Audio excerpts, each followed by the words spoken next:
Welcome students to my YouTube channel Physics Info. Today we will discuss about the mathematical tools as I have discussed so far about the integration, differentiation and so many mathematical tools. So many you can see that formulas about related to the trigonometry, circular motion, right? So now this is time to explain more mathematical terms that we will use in our further discussion in physics. Clear? तो मैं उम्मीद रखता हूं कि आप लोग अच्छे से इसको पार्ट को मैथमेटिकल टूल्स के पार्ट को जो है वो पढ़ रहे होंगे, क्योंकि ये अब मैं कहता हूं कि यूज होने वाले हैं आगे। आपको मैं बता देता हूं कि इधर आप मेडिकल हैं के स्टूडेंट्स हैं, नॉन मेडिकल के स्टूडेंट्स हैं, तो अब आपकी जर्नी शुरू हो जाती है और साथ के साथ आप फिजिक्स में इन सभी बेसिक टूल्स को जो है वो इस्तेमाल करते रहेंगे। क्लियर? तो अब हम बात करते हैं हमारे नेक्स्ट टॉपिक की, जो मैथमेटिकल टूल्स में है और आपने 10th क्लास में पढ़ा भी होगा, सुना भी होगा, दैट इज एपी सीरीज, यानी कि अर्थमेटिक प्रोग्रेशन। देखिए हम ज्यादा डिस्कशन पे नहीं जाएंगे, ज्यादा लेंथी प्रोसेस पे नहीं जाएंगे, लेकिन फिर भी अब अभी हमें कुछ पॉइंट्स को ध्यान में तो रखना है ना। अर्थमेटिक प्रोग्रेशन, जिसे शॉर्ट में हम लोग लिखते हैं एपी। क्लियर? तो स्टूडेंट्स, अर्थमेटिक प्रोग्रेशन किसे कहते हैं? एक नंबर है, जैसे सीरीज ऑफ नंबर हमारे पास अगर हैं और उनके कॉन्जिक्यूटिव जो डिफरेंसेस हैं अगर वो सेम आए, ठीक है, तब हम कहेंगे कि जो सीरीज हमारे पास है उन नंबर्स की, वो अर्थमेटिक प्रोग्रेशन को यानी कि एपी सीरीज जो है वो कहलाती है, वो अर्थमेटिक प्रोग्रेशन के कंसेप्ट को फॉलो करती है। क्लियर? तो जैसे आप बहुत अच्छे से जानते हैं -1, -3, -5, -7, -9, अगर मैं कोई एक सीरीज लेके चल रहा हूँ, clear, and you know very well कि अगर हमें पहले चेक करना आना चाहिए कि ये सीरीज एपी है या नहीं, तो इसके लिए हम क्या करते हैं, second term minus -1, first term minus है इसलिए माइनस, इसलिए second term minus first term. Okay, तो इस डिफरेंस को क्या बोलते हैं, D1, क्योंकि मैं पहला डिफरेंस निकाल रहा हूं। तो ये आएगा -3 minus minus +1, this will be -2। Okay, very simple. Similarly अगर मुझसे कहा जाए सेकंड डिफरेंस निकालने की बात की जाए, बिकॉज अभी हम ये चेक कर रहे हैं कि ये एपी सीरीज है कि नहीं, तो -5 is the third term, minus second term is -3, so you know very well कि ये भी -2 आएगा। ऐसे ही आप एक डिफरेंस और निकाल सकते हैं D3, जो आपके पास -7 -5 अगर आएगा तो that will B -7 + 5 will be -2। तो इन तीनों डिफरेंसेस से हम ये बता सकते हैं कि जब ये तीनों डिफरेंस इक्वल हैं, D1, D2, D3 तीनों इक्वल हैं, then we can say surely the given series is in AP, or you can say the given series is a AP series. Is it clear or not? Now it's time to revise these terms. That's one that you know that the first term is denoted by A, common difference, यानी कि जब difference equal होता है, denoted by D. Okay, D for difference, A stand for first term.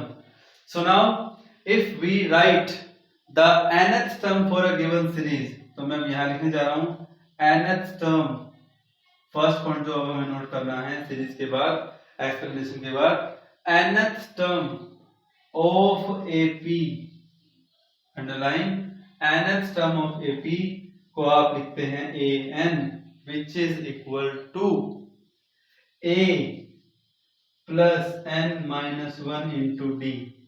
ठीक है, यहाँ पे n किसके लिए है, n है nth नंबर ऑफ टर्म के लिए। किसके लिए है, nth नंबर ऑफ टर्म के लिए है बच्चों। ठीक है, now the second term point is, अगर हमें इन nth टर्म का सम निकालना हो तो क्या उसका फॉर्मूला क्या था, सम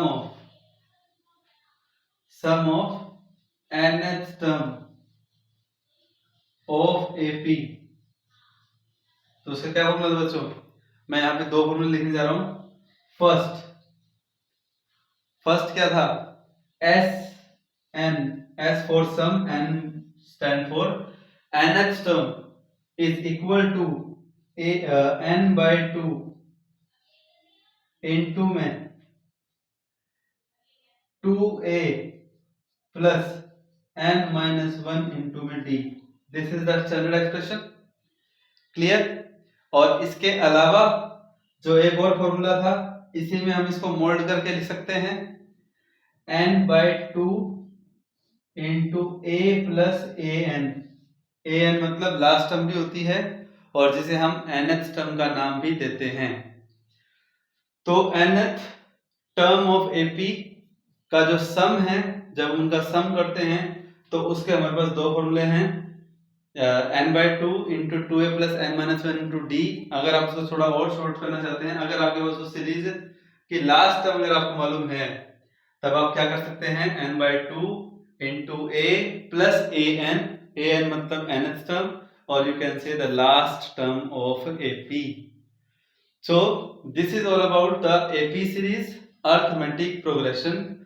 तो ऐसी सीरीज जिसके कॉन्जिक्यूटिव डिफरेंसेस सेम आए, जिसमें नंबर के बीच का डिफरेंसेस सेम आए, उसे एपी सीरीज कहते हैं। ये आपने 10th क्लास में भी पढ़ा था। और इन जनरल ऐसे में हम एपी सीरीज को इस तरह से भी लिखते हैं, a प्लस b, याद है ना, plus comma a plus 2d comma a plus 3d comma a plus 4d। ठीक है students? So this is about arithmetic progression. ये उसका जनरल प्रेजेंटेशन, ये आपके सामने एग्जांपल, और ये उसके दो रिजल्ट, जिसमें आपको nth टर्म का पता होना चाहिए और आपको सम का पता होना चाहिए। फर्स्ट टर्म को a लिखते ही हैं, कॉमन डिफरेंस को d लिखते हैं। This is all about AP. So pause the screen and note down.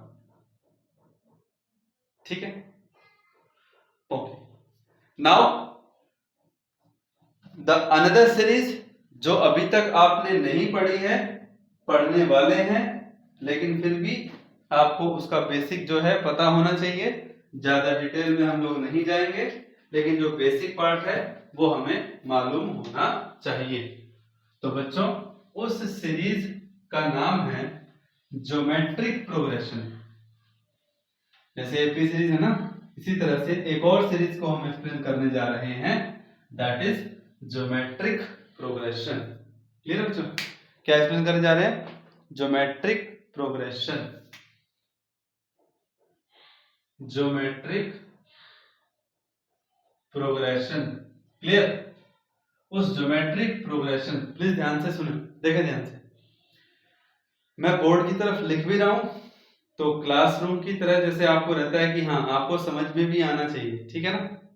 Geometric progression, that is GP, जिसे शॉर्ट में हम लिखते हैं। अब सवाल ये है कि ये कैसी सीरीज है? ठीक है, चलिए आइए देखते हैं। To a very simple example I am taking here, 1 2 4 8 16 32 64 128 256 512 and so on. देख रहे हैं आप? देख रहे हैं? बिल्कुल। एक काम करता हूं, इसको 512 तक रोक देता हूं। क्लियर?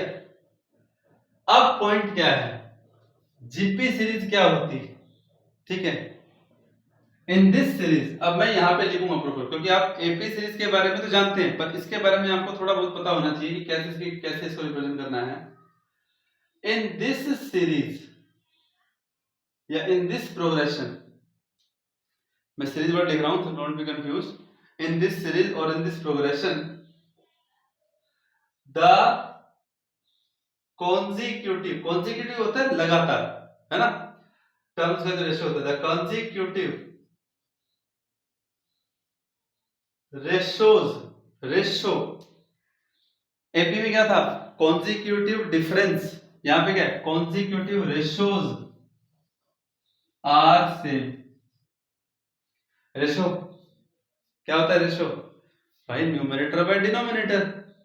अब यहां पे कौन आएगा न्यूमरेटर और डिनोमिनेटर में? चेक करो। R1 this is ratio 1, first ratio which is equal to second term divided by first term. कितना है? 2। R2 second ratio third term divided by second term. कितना है? 2। Third ratio 8/4, fourth term by third term, that will be 2। Okay. R4 last लिख रहा हूं, fourth term by third term कितना आ रहा है? 2। ये क्या देख रहे हैं आप? क्या है इसमें? डिफरेंस तो सेम नहीं है। 2 - 1 1, 4 - 2 2, 8 - 4 4। भाई अगर हम फर्स्ट टाइम, हमें पता ही नहीं कि क्या एपी है जीपी, हमें चेक करना है कि एपी में है या जीपी में, तो एपी में तो है नहीं। और जीपी सीरीज में क्या होता है? रेशियो सेम होता है। रेशियो कैसे फाइंड आउट करते हैं? Second term divide by first term, third by second, fourth by third, fifth by fourth, मतलब कंसेक्यूटिव टर्म्स का आप रेशियो लेते जाइए। ठीक है स्टूडेंट्स? तो ऐसे में अगर रेशियो सेम आ रहा है तो उस नंबर की सीरीज जो है वो जीपी में है, मतलब ज्योमेट्रिक प्रोग्रेशन को फॉलो कर रही है वो। क्लियर? अब हम बात करेंगे यहां पे इसके बाद। अब जैसे एपी का स्टैंडर्ड एक्सप्रेशन होता है, तो जीपी सीरीज को भी स्टैंडर्ड फॉर्म में कैसे शो करते हैं? फर्स्ट टर्म तो इसकी भी ए ही कहलाएगी। जैसे हम एपी सीरीज में फर्स्ट टर्म को ए लिखते थे, तो जीपी सीरीज में भी फर्स्ट टर्म को ए ही लिखेंगे। तो यहां पे क्या करना है उसको देखिएगा। तो ये आएगा आपके पास इन जनरल, कॉमन रेशियो को तो स्मॉल आर से लिख देंगे। जीपी सीरीज क्या है? In general GP series is, लिख रहा हूं आगे नीचे, that is A comma A R square A R cube, ठीक है, ए आर 4, और जो लास्ट टर्म होती है ना, लास्ट टर्म nth टर्म, वो होती है A R power n-1, power n-1। तो इसका मतलब ये स्टैंडर्ड एक्सप्रेशन है जीपी सीरीज का, और स्टैंडर्ड एक्सप्रेशन से हमें क्या सीखने को मिल रहा है? देखिएगा फटाफट से पहला पॉइंट क्या लिख रहा हूं मैं? The nth term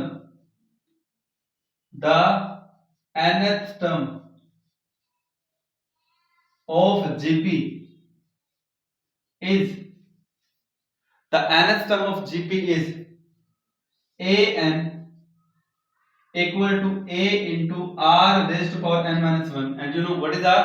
R is the common ratio। r क्या है? कॉमन रेशियो है, जैसा कि आपको सबको लग रहा है कि ठीक है ना, इक्वल टू r, समझाने के लिए ना। ठीक है, अब बारी किसकी? इसके बाद देखो फर्स्ट टर्म हो गया। अब इन्हीं nth टर्म का अगर हमें सम करना हो, सम ऑफ, जैसे एपी सीरीज में हमने सम किया था, तो इसमें अगर हमें सम करना तो क्या होगा? Sum of nth term of GP, ठीक है, तो वो आएगा एस एन। अब यहां पे एक इंपॉर्टेंट बात ध्यान देनी है आपको, ए और बी, मैं दो फॉर्मूले यहां पे लिखूंगा, और दोनों फॉर्मूले में क्या खास बात होगी ध्यान देना आपको, कि S N equal to A, first में देखिए, first term bracket start R raise to power, यानी कि कॉमन रेशियो की पावर n, फिर नीचे r की पावर n के साथ -1 नहीं, टर्म के साथ -1, डिवाइडेड बाय r-1। ये कब होगा? अगर कॉमन रेशियो की वैल्यू 1 से ज्यादा है, जैसे यहाँ पे 1 से ज्यादा मतलब 2 आ रहा है ना, मोर देन 1 है ना, तो आपको ये वाला फॉर्मूला यूज करना है अगर आप nth टर्म का सम निकाल रहे हो। क्लियर?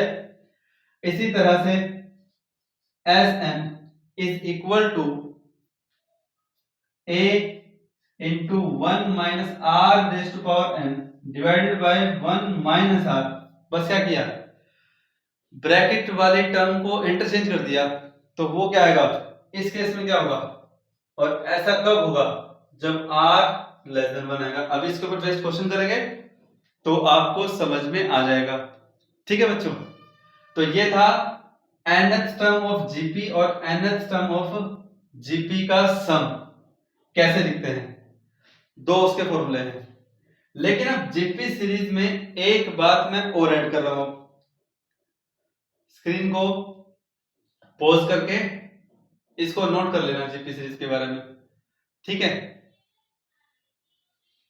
नेक्स्ट देखिएगा आप, नेक्स्ट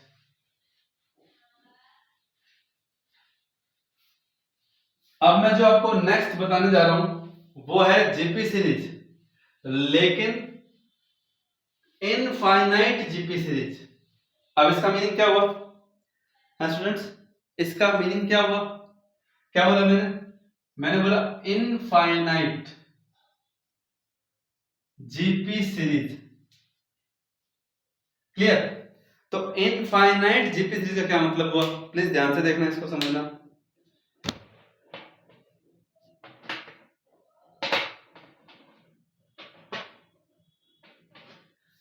इनफाइनाइट जीपी सीरीज, इसमें ये होता है कि आप टर्म लिखते जाओ, ए आर स्क्वायर, सॉरी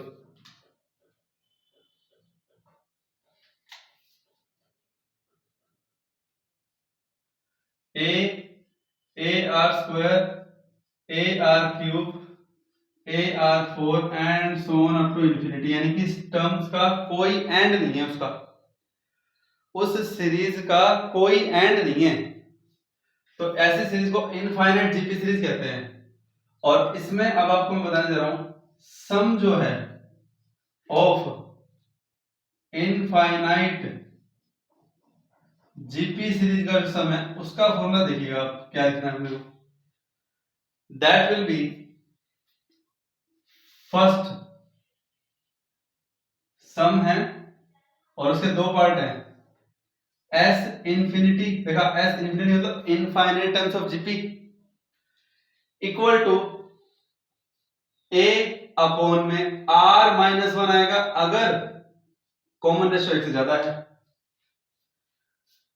इसी तरह से अगर कॉमन रेशियो वन से माइनस वन से कम है देन वन माइनस आर, ठीक है। तो ये एक एक्स्ट्रा स्टेप है जो आपको इनफाइनाइट जीपी सीरीज के बारे में ध्यान में रखना है, ठीक है स्टूडेंट्स, बहुत बढ़िया। अब हम बात करते हैं एक एग्जांपल की, ताकि हम इस चीज को अच्छे से समझ सकें। क्लियर? चलिए अब एग्जांपल पे आते हैं। जैसे 1/4, एग्जांपल 1/4, फिर उसके बाद 1/8, 1/16, 1/32 एंड सो ऑन इंफिनिटी। क्या मीनिंग है इसका? बल्कि मैं काम करता हूं, मैं यहां पे लेता हूं 1/4 प्लस, यहां से आपको पता लग जाएगा मुझे करना क्या है। हाँ, मतलब ये कि फाइंड, क्वेश्चन क्या है, find 1/4 plus 1/8 plus 1/16 plus 1/32 plus up to so on infinity, यानी कि इंफिनिटी लिख दिया मैंने, अगर नहीं भी लिखा तो मैं कहूंगा कि मुझे इनफाइनाइट टर्म्स है ये और मुझे इनका सम निकालना है। आप फर्स्ट टाइम जब आपके सामने क्वेश्चन आएगा तब आपको ये जरूर कंफर्म होगा कि ये एक सीरीज है, पर अभी आपको ये कंफर्म करना पड़ेगा कि ये एपी है या जीपी है। तो ये तो कंफर्म है कि ये एपी सीरीज नहीं हो सकती। ये कैसे कंफर्म है, ध्यान से देखिएगा। देखो, जैसे मैं जीपी सीरीज का एग्जांपल दे रहा हूं, दैट्स व्हाई वो जीपी सीरीज में ही जानबूझ करके लेके चल रहा हूं। आपको देखा कि यहां पे डबल होता जा रहा है 1632, तो यहां से थोड़ा बहुत आइडिया आपको मिल जाएगा कि ये टर्म जीपी सीरीज से कहीं ना कहीं कोरिलेट करती है। इससे आपका टाइम भी बचेगा। अगर आप इसको एपी सीरीज के चेक करने के लिए देखने लग जाएंगे तो कंफ्यूज हो जाएंगे। 4 to the 8 to the 16 to the 32 something आपको यहाँ पे समझ में आ रहा होगा कि ये टर्म कॉमन रेशियो से रिलेटेड है, यहाँ पे हर टर्म डबल होती जा रही है, तो ऐसा जीपी सीरीज में होता है। तो आपका टाइम बचेगा और आप उसको चेक एपी सीरीज में है जीपी में, ये चेक आप नहीं करेंगे, आपको श्योरिटी हो जाएगी वो जीपी में है। तो इसकी फर्स्ट टर्म तो 1/4 है। अब इसका कॉमन रेशियो क्या है वो देखिएगा। कॉमन रेशियो निकालने का तरीका क्या होता है, second term divided by first term. तो 1/8 डिवाइडेड बाय 1/4, पलट गया तो 4/8 आ गया और ये आ गया 1/2। अब आप बताइए कॉमन रेशो 1/2 आ रहा है, क्या आ रहा है बच्चों? कॉमन रेशो 1/2 आ रहा है, ठीक है। तो कॉमन रेशो 1/2 है, फर्स्ट टर्म है 1/4। 1/2 1 से ग्रेटर है या 1 से लेस? Obviously 1 less than 1। तो ऐसे में कौन सा फॉर्मूला यूज करें, ए या बी इनफाइनाइट जीपी सीरीज में? ऑब्वियसली बी यूज करेंगे। सो देयरफॉर आंसर जो मैं निकालने जा रहा हूं, so therefore s infinite is equal to क्या होगा बच्चों? a that is 1/4 divided by 1 minus r या r minus 1, बताइएगा। that will be 1 minus r, क्यों? क्योंकि r रेशो कितना है 1/2, 1/2 1 से कम होता है, तो इसलिए क्या आएगा बच्चों 1 minus r that is 1/2। is it clear or not? very good। so 1 minus half is half, so half 2/4, so you can say that the answer is 1/2। the answer is 1/2। ठीक है बच्चों, आई होप आपको समझ में आया होगा कि half पलट के 2 1/1 नीचे तो 1/2, यानी कि जो इनफाइनाइट टर्म जो होती है ना, तो ऐसे में हायर टर्म का जो आंसर है वो बहुत कम होता चला जाता है, क्योंकि फ्रैक्शन बढ़ रहा है। देखिए 8 हो रहा है 16 32, तो ऐसे में आंसर और छोटा नजर आता जाएगा। 1/4 सबसे बड़ा है, 1/8 1/16 1/32, तो ओवरऑल जो एवरेज जो आंसर आएगा दैट विल बी 1/2, और 1/2 you think you can say that 0.5। so this is our answer and this is our registration on infinite GP series। I hope आपको समझ में आया होगा, ठीक है बच्चों। so strong your mathematical tools now with another term, that is the AP series and GP series, and that should be learned by you कि AP just common difference, GP is common ratio। clear? so thank you very much। और आप इसको note कर लीजिएगा screen को pause करके 2 minute, ठीक है बच्चों। प्रॉपर नोट करते रहिए और टर्म्स को समझते रहिए, और बुक्स में बुक्स में रिलेटेड जो इसके न्यूमेरिकल हैं, ठीक है, थोड़ा बहुत करते रहिए। जहां पर भी इस्तेमाल होगा मैं आपको बताऊंगा भी, लेकिन फिजिक्स की बुक जिसके पास है मैथमेटिकल टूल्स में आपको इसके रिलेटेड क्वेश्चन मिलेंगे, तो आप उन क्वेश्चनों को भी करते रहिए, ठीक है। Wish you all the best, very good, wish you all the best, thank you and keep it up.